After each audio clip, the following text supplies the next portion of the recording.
Mr. Wynaendts, you've described the last year as one of Aegon's transformation. Could you talk a bit about what that has entailed?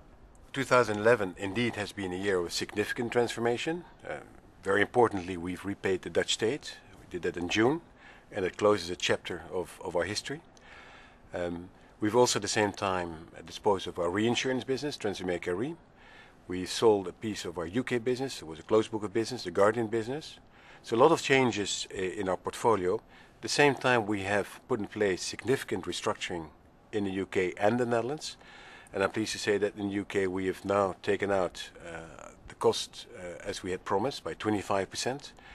In the Netherlands we have launched a significant program around 100 million of cost with the objective of repositioning ourselves well for the future. Let's turn now for a moment to underlying earnings. What were the impacts driving the decrease there? Well, if I look at the fourth quarter and if I take into account the financial markets, which again in the fourth quarter have been difficult, lower interest rates, volatile equity markets, what I can say is that I'm actually satisfied with the underlying earnings which we are reporting, in particular in the US and Netherlands and our new markets.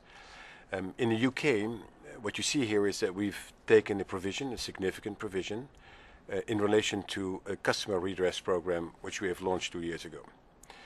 Simply said, we've been going through all our records and have come to the conclusion, the unfortunate conclusion, that we owed some money to our customers.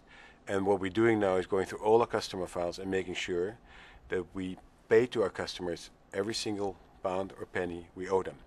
And we had to take a provision at the end of the fourth quarter in order to be able to pay for it. That's what has impacted our fourth quarter numbers. But you're confident that that will pretty much clear up that issue for you in the UK? Yeah, our objective has been very clearly to finish this program by the end of the fourth quarter, to take a provision which would address all outstanding issues. Of course, you can never say never, but our intention is that this is the final provision. Let's turn for a moment to sales during the quarter. How were sales across the organization? Well, looking back at the fourth quarter, what I see here is that our sales again demonstrate the strength of our franchise. We've had 1.4 billion euros of sales. That includes life sales and deposits. If I look at our key markets, we see our sales in the Netherlands have been strong, in the US have been strong, particularly in those areas where we've been focusing on, which is the pension business and the variable annuity business. We had actually a very strong fourth quarter. In the UK, sales have been affected by our strategy to reprice our products, and that has had a negative impact on our sales in the UK. But overall, I feel that we had a strong quarter in terms of sales. You've consistently stressed the importance of maintaining a strong capital position, a strong buffer. Is that still going to be the case going forward, given that you've repaid the Dutch state? Absolutely. Having a strong capital position is at the core of our strategy, in particular in these uncertain times with what we're seeing happening in the world, particularly here in Europe. It certainly is not a luxury.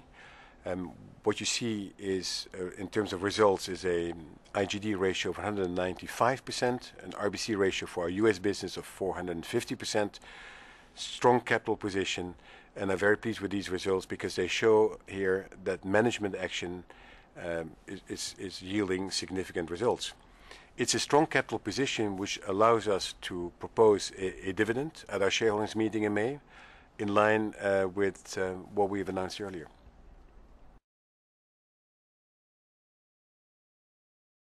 Could you share with us how you see the outlook for 2012?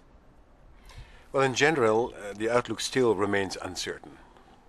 On the positive side, you clearly see more positive signals coming from the US economy.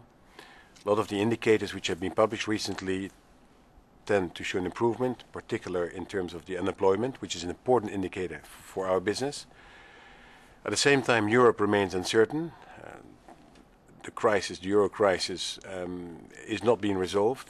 Many outstanding issues. The question, of course, also is what will the impact be on the economy, on the real economy. And I believe that as such, the outlook for Europe at best remains uncertain going forward.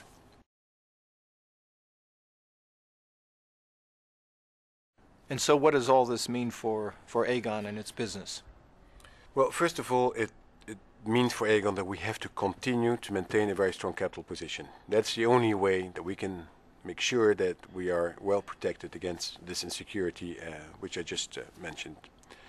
The second thing is we also have to make sure that our business continues to remain lean and mean.